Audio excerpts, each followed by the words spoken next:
Friends, today I'm headed out into the wilds of the Canadian forest on a chaga hunt with my friend Laura Gilmour. I'm Laura from Wild Muskoka. And together, we're not only going to show you a ton of live chaga in its natural habitat, we're going to snowshoe down that frozen lake. We're going to show you a frickin' ice waterfall and some of the wonders of the Canadian wilderness. We're also going to teach you a ton of stuff about the chaga fungus. And this is a great way to sort of non-destructively find out if you're in the right stuff, and if it is indeed chaga. So Laura just spotted a really nice specimen up here, and I just saw one here. Including a few different methods for the safe and sustainable harvest of the chaga fungus, and our thoughts on why we advocate for those methods. Look at that nice little piece. You fell in the lake. I fell through the lake at some point. Yeah, who's this jabroni to be talking about the chaga fungus to me? What does he know? I study it, I teach classes on it, I write about it. So I think I'm probably a guy whose video that's all about the chaga fungus you would want to watch. There you go.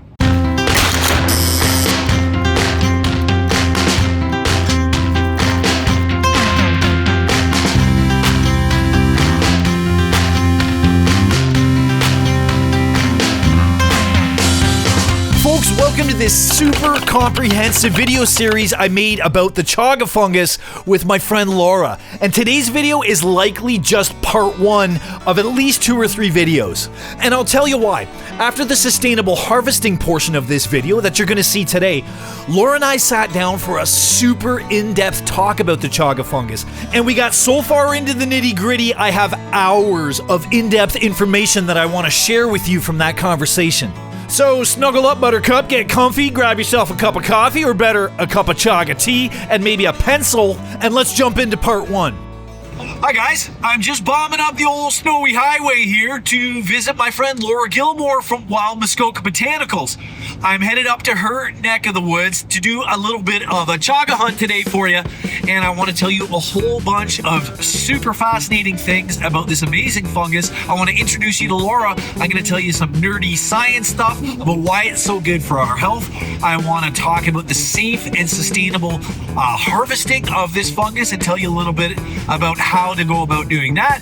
I want to tell you a little bit about using this fungus, about its health benefits, and a whole bunch of interesting stuff. So here we go. And just in case you're wondering, like, who's this jabroni to be talking about the chaga fungus to me? What does he know? Who's this guy to tell me anything about the chaga fungus? I want to let you know a little bit about my own experience with this fungus and my sort of like qualifications, if you will, to talk about it. First of all, I'm intimately acquainted with this fungus. I've been using it for years in my own personal health strategy. It's literally the only anti-inflammatory medicine that I use to treat my degenerative arthritic condition, which I'll talk a lot more about maybe later. Secondly, I teach an entire course about this fungus. I have been studying it extensively for a long time. And just in case you're interested in attending one of those courses, I'll throw a link down in the description, a booking link, if you want to come up and learn a lot more about it. Thirdly, I've written articles about the chaga fungus at length in Outdoor Canada magazine and other publications that have been peer-reviewed by others in my field, etc. And I feel like I am sort of particularly qualified to talk about it, not only because of my personal experience, but because of my professional experience. I'll try to remember to link at least one of those articles that I've written down below in the description if you're interested in reading one of those articles. Actually, maybe I'll link a bunch of articles down there and some scientific papers if I have time to dig them up. But long story short is, I'm definitely a guy that knows a lot about this fungus. I use it in my own personal life. I study it. I teach classes on it. I write about it. So I think I'm probably a guy whose video that's all about the chaga fungus you would want to watch. There you go. And I just arrived at Laura's place. Hey, Laura. Hi. This is Honey. Hi, Honey. You want to go get your... Go get... Yeah, Laura and I started playing with the dog. Good girl. Come on. Like literally the second I got out of my truck, and we were having so much fun, I almost forgot to introduce her to you, so let's do that. Yeah, guys, this is Laura Gilmour from Wild Muskoka Botanicals. I'll throw a link down in the description to her company if you want to check it out. She's also a self-described folk herbalist and kitchen witch, and the perfect person for me to get out hunting chaga with today. I'm Laura from Wild Muskoka. So I'm a forager, folk herbalist, and outdoor educator. I have a products company that uses wild forage ingredients that we collect from all around the Muskoka area. And we make a whole line of different wild foods and gourmet culinary drinks that include the flavors of the forest. And we're just getting set up. I got my camera gear, I got trail apples, I got a GoPro. I got these sweet sealskin mitts that were given to me by my sister, straight out of Inonotus, indigenous handmade. And I've got this giant pole saw, which we may or may not need, I'm not sure. We're just debating on whether or not we bring it, and we were just saying, you know, like Murphy's Law. If I don't bring it, we're gonna need it. If I do bring it, we're gonna find super low ones, and it's just gonna be a pain in the ass to drag around all day. I don't know what's happening here, but anyway, we're pretty much ready to go. There's our saw. Important trail coffee. Essential. Essential. Foraging bags. We're ready to go. Got the snowshoes all strapped on, we're ready to rock and roll. Laura looks ready over here. Ready to go. Let's do it. To the trail. I think Honey's ready too. How we going, sweetie pie? Woohoo! Let's go!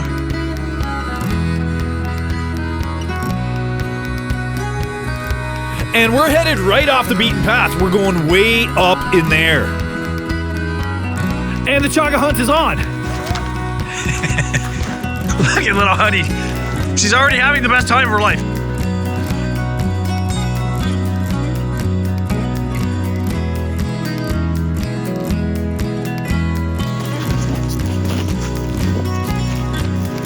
So that's rad. Here's our first chaga fungus of the day, and it's really not that far from your house. No, my house is just right there.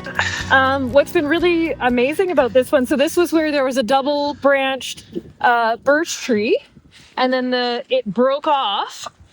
And this chaga has shown up since I've been here in the last 10 years. So it was pretty amazing that I started developing a relationship with chaga, and then it started to grow. That's amazing.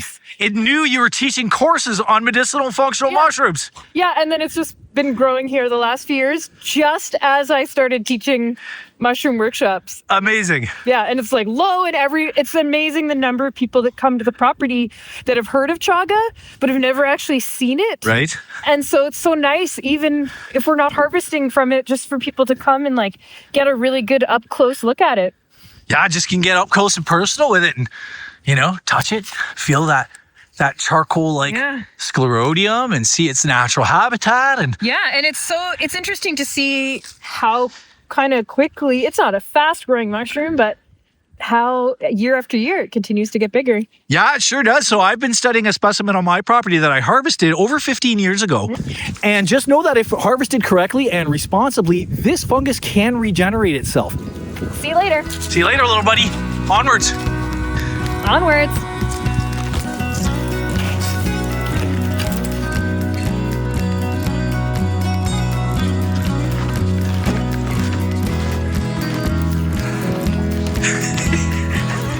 This dog is amazing. Big one up there, but probably a little tall, even for the full saw. Oh, yeah. Yeah, Laura just found a beautiful one. Great size specimen. That's certainly one that I would think about harvesting. It's pretty high up. Maybe, she said, I think even for the pole saw, I think I could probably get bits of it. But again, it's kind of close to your house. Maybe we leave that one and keep looking. What's cool, so on the lower part here where there's that damaged branch, there's a bunch of smaller ones. But a few years ago, in the winter, there was a big like windstorm. Yeah. And that branch had a giant chaga, like a 20-pounder on it. Wow. And it broke, and the 20-pound chaga just like was on the ground. And so we were able to harvest it. Free, effortless chaga. Exactly. And that was enough medicine for like a long time. Yeah, a 20-pounder, that probably lasts you a year, right? It lasted or more. Longer. Years. Yeah, years. Yep. Yeah, it all depends how much you consume and all that stuff, but 20 pounds would last me a long time. Yeah, it was a sizable chunk, and it was just so wonderful how it just it just gifted it to me. So that's a really cool story that the thing fell down and kind of, gave itself to Laura. There's a really important note, and I'm going to get more into the nerdy science bits of this a little bit later on in this video. But as long as that chaga was still in its frozen, dormant state, it was perfectly potent, just as it would have been as it was growing on the tree if it was still frozen. If not, there's a whole separate question there about the viability and potency of that particular specimen, and we'll talk about that in a little bit. But I'll touch on it right now briefly. We only harvest chaga for medicine from living birch trees. This is the old beaver pond, and we're going to cross just over here. Hopefully the ice is good. And we're going to cruise the pond edge, take some look, and then head up the valley there towards the lake. There's a lot of birch trees up there. Perfect. And that is, of course, what we're looking for. Big old stands of birch trees. But on the way, check this out. I'm gonna take you and show you some of these cool ice waterfalls up here. That's what she's talking about. That's beautiful. This comes off the big ridge. And on some years where there's a big freeze thaw, the ice will come all the way down, and there's actually been like a full cave that you can get under. And the bottom will be all icy. And so we've had like a water, like basically like an ice slide through the ice tunnel on some years. Amazing. And getting to experience the power and the beauty of the frozen Canadian wilderness is only one of many reasons that I advocate for the winter harvesting of the chaga fungus. But tell me this isn't worth the trip right here. How much fun is this? You guys having fun in there? We're having so much fun. What a good girl. But we got a lot more ground to cover, so it was time to move on. Come on, Finny. Because as you're about to see, even when there's a ton of chaga around, it doesn't always mean you're coming home with any. Generally speaking, you gotta cover a lot of miles and look at a lot of trees and even sometimes crawl into some crazy places. Haha, she's going right under, yes. Laura Gilmour for the win.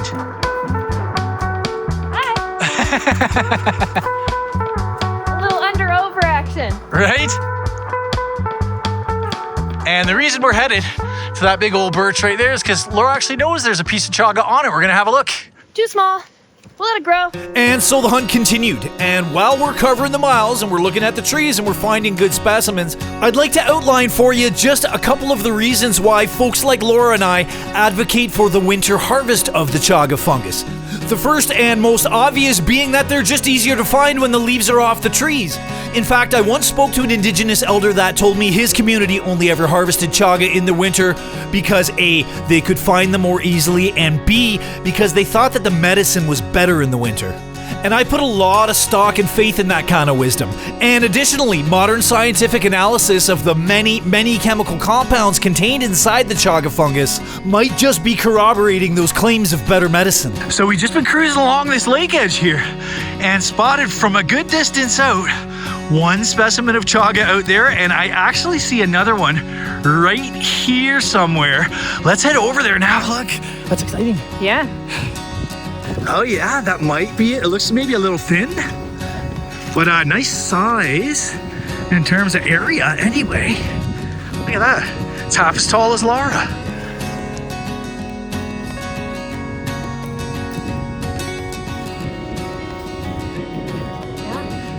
Oh, there's more under the snow. Good eye, Laura. Yeah, more. It looks like it keeps going down right underneath the snow, right into the flare. Just a little tiny baby.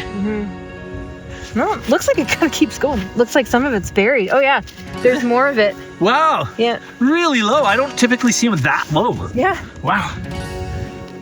So despite the large surface area of this particular fungus, it's actually not that big. I don't consider this sort of size, and you can see my fist in comparison. I don't consider that to be a harvestable size quite yet. Now this one here is getting a little closer. It's getting there. My measuring stick is sort of, think of a large grapefruit being the minimum and ideal being like a volleyball roughly. But we're not quite getting that here. And I want to show you your first look, if you've never seen it before, that beautiful outer black sclerotium on this fungus. See that stuff? It looks like charcoal almost. So I'm thinking for now, there's a spot there. I would maybe think about harvesting maybe a little bit of that there, but I think we're gonna keep looking for a little bit bigger. Onwards. And guys, I want you to notice habitat. We're seeing mixed hardwoods and conifers, mixed hardwoods and conifers, but we're looking primarily at these living birch trees, and there's tons of them around here. And while it's worth noting that chaga can colonize other hardwoods, birch trees provide betulinic acid and other chemical compounds that we want in there. Another quick habitat note, look at this big mama birch tree. You're far more likely to find chaga on a big old specimen that's been exposed to the elements and those pathogens for longer, but you could easily find it on a tiny little scrubby one like that too. So don't rule out small trees, but a big one like that is a great place to start anyway. So Laura just spotted a really nice specimen up here, and I just saw one here on this. Look at this crook tree here. Look at that horn sticking out. I have to get a little closer to show you. It's right there. And that looks like a much better harvestable size, and actually probably low enough we could get at it maybe. What do you think, Laura? Yeah. If that is indeed chaga, I mean, we're so far out, but it sure looks like it from a distance. It could just be a burl or something, or some weird bark. You never know until you get up close. You know what? It might not even be chaga. Let's go look. Ah, and boo, you know what? It was just bark. It was just the shadow with the sun on the other side of it. I thought that right there was a big horn of chaga. It isn't at all. It is a birch tree though, so you know, you can see why you might have that suspicion. But here's the good news. The one that Laura spotted up here is indeed chaga. And I don't know if we can actually get up to it all the way up there, but it's right there, okay? And actually, she's just headed up the hill. I think she might have spotted even another one. You see another one up there, Laura? There's two. Nice. There's one on a white birch and one on the yellow birch. The fun part's gonna be just getting up this steep hill in snowshoes, which I'm working on right now. And now I have to get under this with my giant ash basket. Good times. Laura did it, I can do it. I think my basket is a little bigger though, is the issue. I think I'm through. Oh, and I ate shit. Okay, I made it. Did anything fall out of my pack? I've already lost 2 things out of my basket on the way, but we're making it. I gotta get up all that. You won't be able to tell on camera, but this is actually really freaking steep. All right, made it from all the way down there to all the way up here.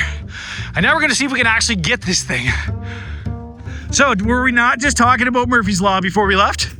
This beautiful little guy, and it's kind of a small one, but I would say acceptable size right there, is just at the perfect height for the pole saw. But other than like monkey shimmying up that tree, which I don't want to do with my bad back, I don't know if we're getting that one, Laura. What do you think? No. Do you have monkey skills? Not coconut climbing one. You see that big old mama birch there? There's one on the other side of that. Like this big. And it's a good size, huh? Yeah. What do you think, like viability in terms of like not dying but still getting chaga? How do you feel about it? Oh, dangerous. Pole saw. Pole saw would have done it? Oh man.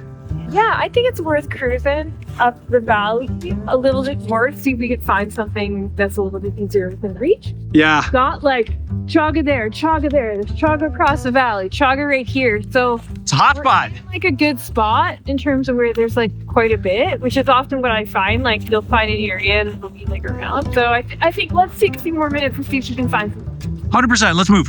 Onwards, but don't lose hope. We haven't found a harvestable size specimen yet, but there's lots of chaga around, and I think we're in a really good area. We're going to keep moving a little bit and just see if there isn't one, maybe a little lower and maybe a little bigger, which I'd be more comfortable harvesting and showing you how to do it on a specimen that size. Lot of birches around here, Laura.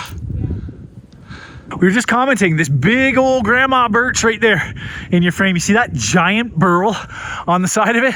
Imagine if that was chaga, that would be a lifetime supply. That's a crazy size burl. Wow. All right, well, Eagle Eye Laura has found another one.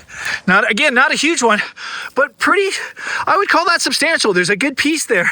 That's enough to get some medicine and leave a little behind. That one's definitely on the list, I think, huh? Yeah, and another factor that I tend to think of too is like how common are you finding it in the landscape? 100%. And so we're finding it quite often. We've run into at least 10 already. Yeah, and so In a short time. in a very short time. And so like for me, you know, that's a factor where like I might choose like, okay, well, I might feel a little better about taking one a little bit smaller, knowing that it is still quite abundant in the landscape here. And just upon closer inspection too, I'm kind of wondering if this little bit here is on a dead part.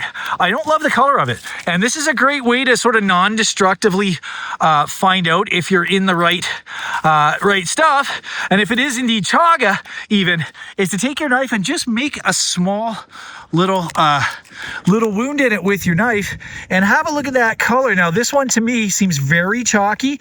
It actually looks way too dark as well in terms of the color of it compared to a healthy specimen. And I was kind of noticing on the outside, like there's a gap behind it that I don't like. It is connected, but I'm just sort of wondering if this piece of the tree wasn't dead and is maybe disconnected from the vascular system of the tree, which is really important for getting that betulinic acid and all the other compounds from the tree.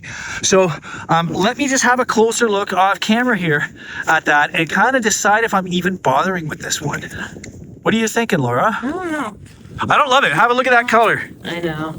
Yeah, it looks like it might. That was my question coming up to. Like, I don't know if it's connected to this part to this part. I'm not even 100% sure that's all mycelium either. I think a lot of this is wood. I don't even think it's a proper, like this might just be starting here, but I think the substrate of that is actually wood. Yeah. There's not a lot of actual fungus there, if any. I think we'll go just and then cruise the valley edge down so that we're looking at the trees from another angle. Totally makes sense. Yeah. Yeah, cool. Let's do it. All right, you see Laura way off in the distance there. We're splitting up, and we've kind of decided that this is a good strategy for this situation where there's a lot around, there's a lot of birches, and we're seeing a lot of chaga, just not the ones we want. We're gonna pace each other, not far away from each other. And this is a great way of doing it. You see both sides of the tree. I often walk all the way around trees when I'm inspecting, but we're running out of light. We don't have a ton of time for that today. We're just trying to find something to show you how it's done. But we are gonna split up and cover a little bit more ground, and that just gives us two sets of eyeballs instead of one really on, you know, bigger patches of the forest. So she's over on that side of this berm. Down the center here, there's a little stream going down there, and I'm gonna hit this little valley down here and check out all these birches in here. We haven't looked at any of them yet.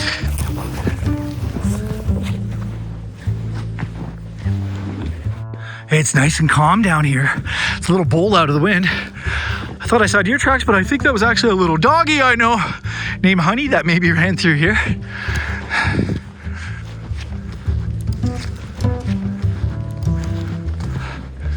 Ah, man, this is beautiful in here. All right, well, no luck on my end. I just covered a whole huge swath of sort of a lower area with a good number of birches. Saw a few smaller ones, all very high up. I guess we'll just wait to see when Laura comes back. If she had any luck, maybe head over to a spot. But if not, we're kind of running out of light. We might need to start heading back towards Laura's place, back through the forest. Maybe grab one of those small-ish ones, or maybe we'll run into another one. I'm not sure, but right now I'm just waiting for her to come back. Well, she's been gone a good minute, and I called once or twice. I didn't hear from her. I might actually head back up and see where she's at. Caw! Laura! All the guys I hunt with know that one, the caw, the crow caw. I don't think we went over that before we set out. Oh crap, she covered way more ground than I did. She's already all the way down there at the lake. I'm gonna head back down the hill and find her. All right, just made it all the way back down the hill. I'm almost at the lake edge here. Let's go see if we can find Laura. She's quick. Chris calls her the mink, apparently. She's hard to follow. I mean, we did split up, but man, she's quick. Ha ha. And what do I see here? Mink tracks. She must be up there.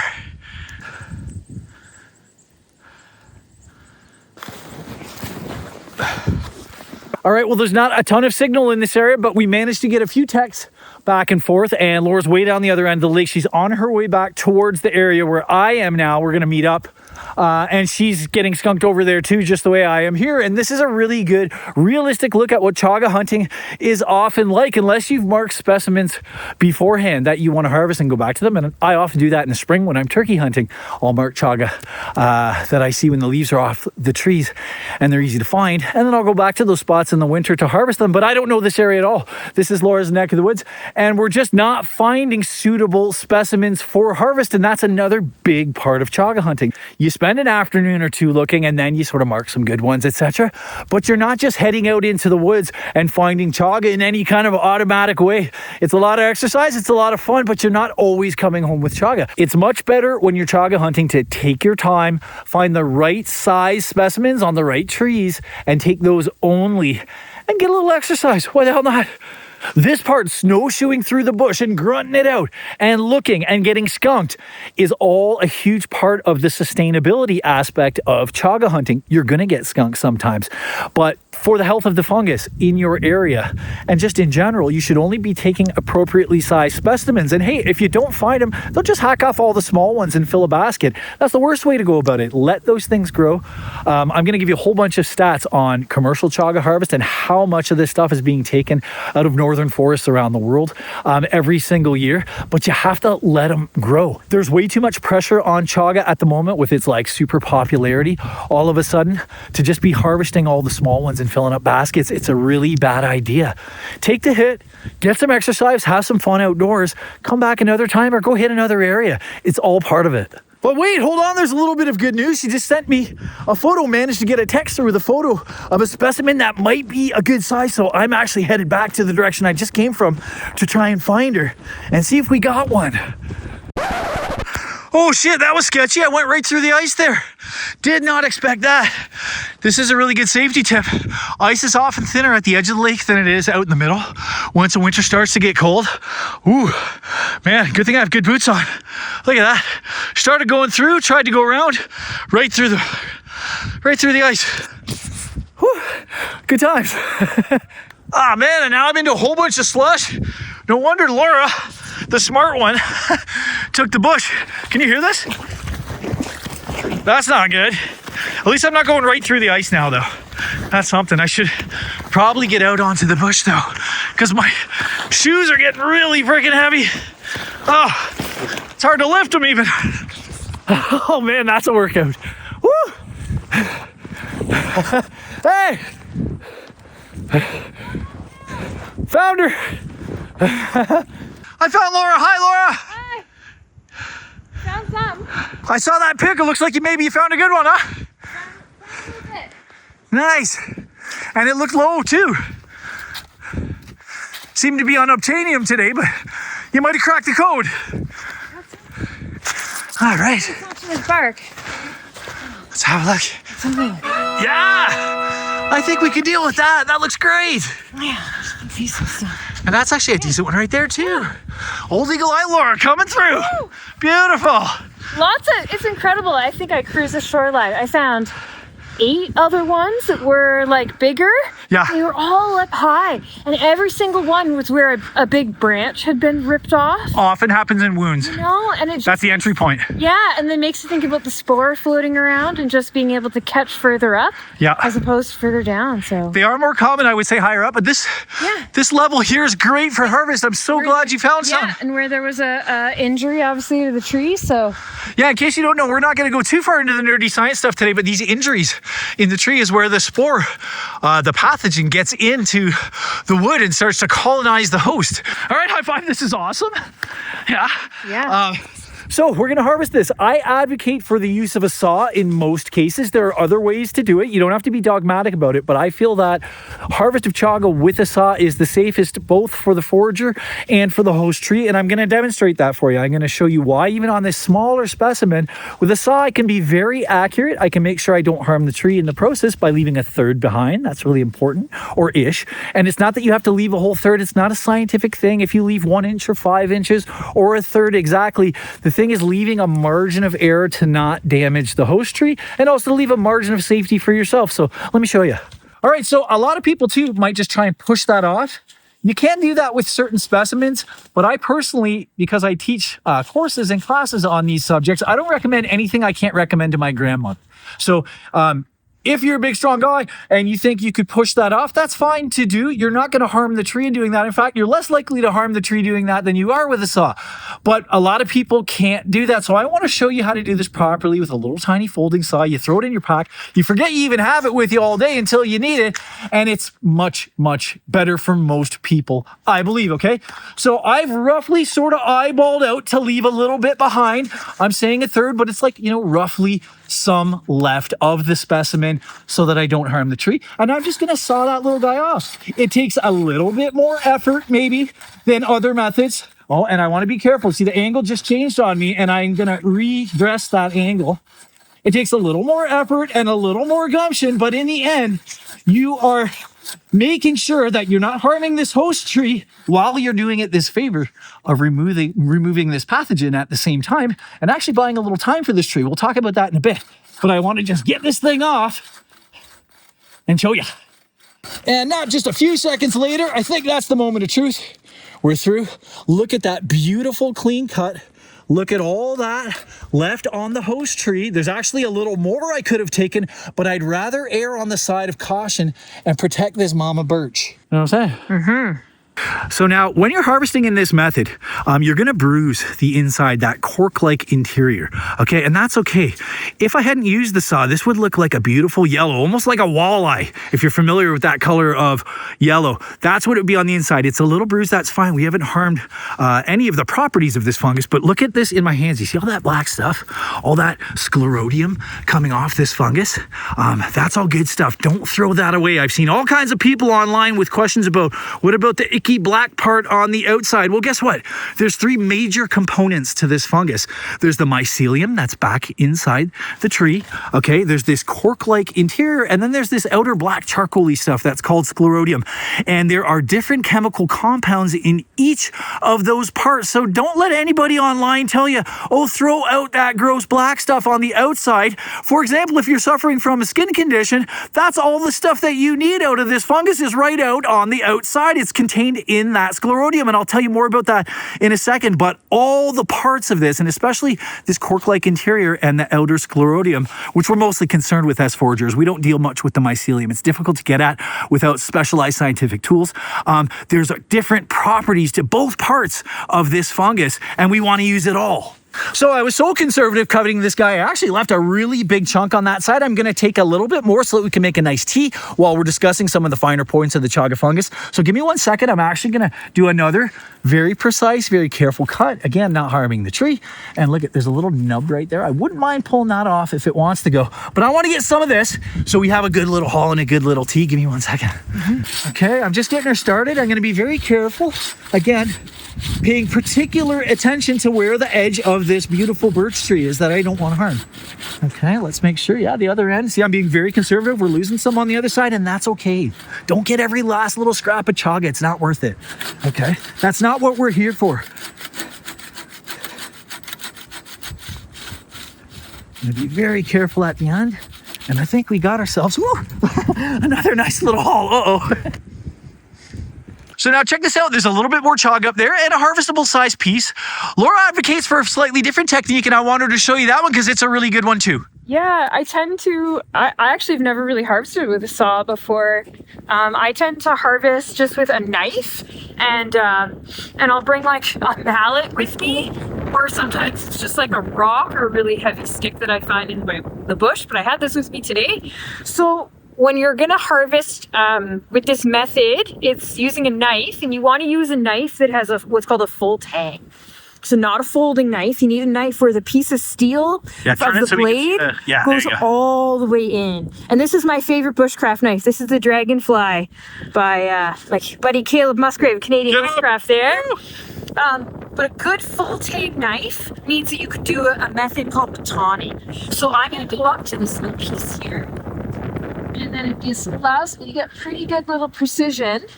And so I just kind of get it in where I want. And then I'm just hammering in.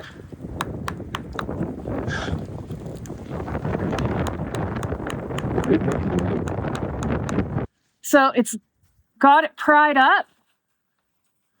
Did you get her? Oh, yeah. Look at that nice little piece. Nice clean cut. I don't see any wood. No. And that's really the point, right? Yep. And then my technique is often to just kind of go up and I'll just kind of baton and chisel off little sections. Again, being super conservative, just like Steve was doing there, I'd rather take a few different small pieces so that I can be nice and controlled. And then I can get these nice little pieces. It breaks off a little bit to me, it breaks off a little more naturally. And that's kind of my technique, and doesn't involve hauling a saw around. Got my little harvest bag. It is nice to just have that little bag and that little knife for sure. Knife, And then if I don't have my baton with me, I can always just find a nice piece of hardwood. Honey collects sticks for me all the time that I can use. Right. And it's and then I can just fill. It's pretty often I'll just have like little bits of chaga in my pocket in my winter coats as I've gone out.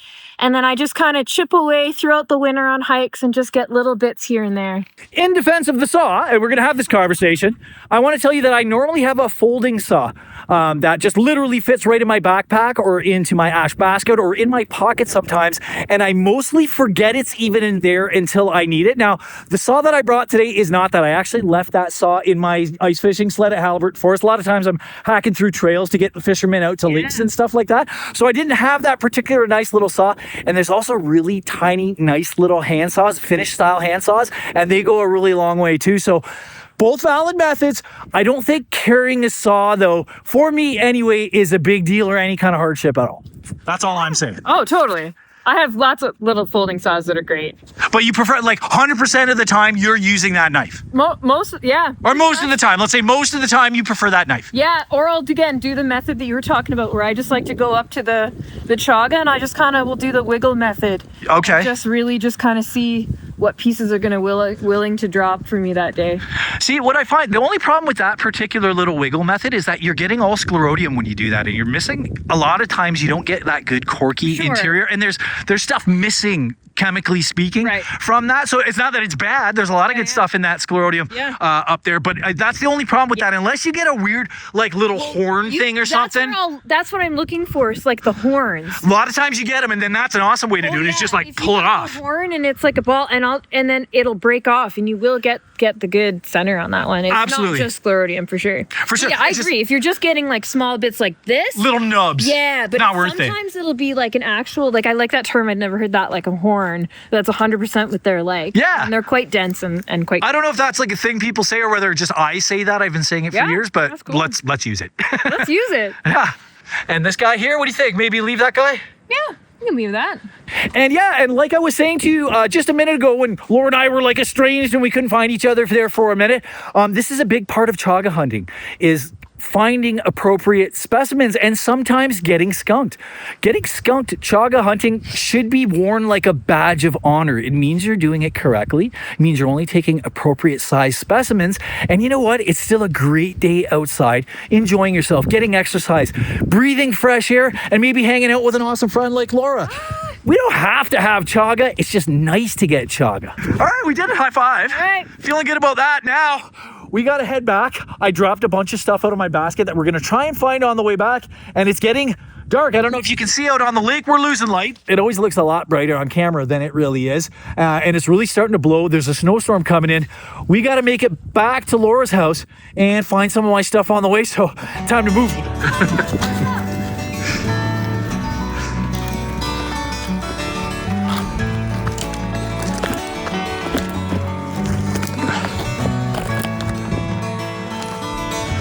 Oh yeah, it's getting dark now. We're maybe halfway back, but we're looking for items that I lost along the way. We recovered my gimbal already, so that's awesome. I lost my awesome gimbal and found that. Now we're looking for one of my prized possessions. It's a glove. Not like this, I'll show you. It's a sealskin glove that was given to me by my sister. They're mitts, actually. We're full dark now. Still moving though. Making our way back to camp. And looking for my lost mitt, which wasn't in the first spot we checked, so I'm trying to pay particular attention, but you can see the wind has really been howling and our tracks are mostly filled in. I can't stop and look in every single track, but it could be somewhere out in there. Oh yes, this is a huge win. Eagle Eye Laura for the win again. There's my mitt. There's my sealskin mitt. Right beside the house. You can see the house lights there. The house, it's not even far from the house. It fell out of the top of my ash basket. Yeah. But I've barely worn them and I'm like super attached to them. I'm so grateful that we found that. You're going to put a gaffle string on that guy. You're going to show me how to do it because I'm do it. not handy like that. You got to show me the tricks. All right. Nice. Look at that. Beautiful. I'm very happy. Good. Honey's happy too. Look at Honey. What a happy dog. Look, I found it. You like seals? Yeah, it smells good, huh? Yeah. Laura, we did it! We made it! We made it back. Look, there's my truck. Ah, that was a good hike. And we found the items. We got a snowstorm rolling in. We were successful. That's awesome. Woo. Look how much snow's come down just in the last little bit. All right, and we are back at Laura's place. Look at that beautiful cutting board. And that's our little haul of chaga. Now, that certainly doesn't look like a lot of chaga, but I want to reiterate, it's not about that.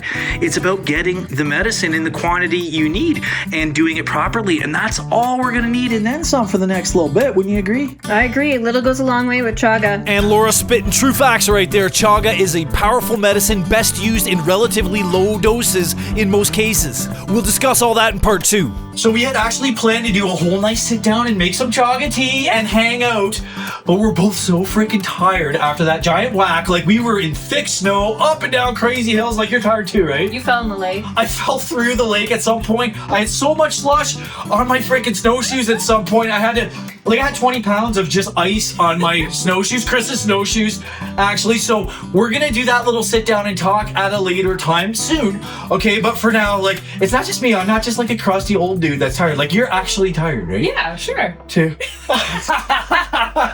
Fine, I'm a crusty old dude. But anyway, the point is, we're not gonna do that now. We're gonna do it soon. I'll cut to it soon, but that was an awesome hang. Yeah. And we'll hook up very soon and talk. We'll super nerd out on chaga. We'll nerd out part 2. Nerding out super hard. Right. Actually, I'm gonna cut it for you right now. And hey, look at that. We're at my house now. Yeah. Like magic. And that's where I'm going to cut it off for part 1, folks. Stay tuned next Thursday at 7 p.m. for the follow-up video, and maybe even another one after that. We have so much to cover about the chaga fungus. We couldn't get anywhere near to doing it in one shot. So make sure you subscribe to the channel and hit the bell icon for notifications so you don't miss the next one. I want to thank you all for hanging out and watching this video all the way to the end. If you enjoyed it, consider sharing it with a friend. And hey, if you got the time, snoop around the channel a little and go watch another video. See you next week. Cheers.